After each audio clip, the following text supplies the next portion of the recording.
নমস্কাৰ and welcome to my YouTube channel. আজি আমি আহিলোঁ শুৱালকুছিত অনুষ্ঠিত অসম সাহিত্য সভাৰ ৭৫তম শুৱালকুছি অধিৱেশনলৈ। আচলতে আমি আহিছিলোঁ অসম ভিত্তিত দ্বাদশ শ্ৰেণীৰ অনুষ্ঠিত কুইজ প্ৰতিযোগিতাত। তাতে প্ৰিলিমছত কুইজৰ কোৱালিফিকেশ্যন হৈ ফাইনেলত জয়লাভ কৰিব নোৱাৰিলোঁ। আচলতে আহিছোঁ যেতিয়া আপোনালোকক দেখুৱাই লওঁ কেনেকৈ হয় আছে অসম সাহিত্য সভাৰ ৭৫তম শুৱালকুছি অধিৱেশন। তো ভিডিঅ'টো স্কিপ নকৰি শেষলৈকে চাব।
ইয়াতে মহাত্মা গান্ধী আহিছিল।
ডেৰমাহমান আগৰে হয়।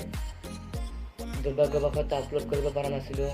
অলপ যদি ভাল লাগিলে ছাবস্ক্ৰাইব কৰিব আৰু বেল আইকনটো দবাই মোৰ চেনেলটোক অলপ শ্বেয়াৰ কৰি দিব, যাতে আমাৰ চেনেলটোৱে মনিটাইজেশ্যন হোৱাত অলপ সহায় হয়।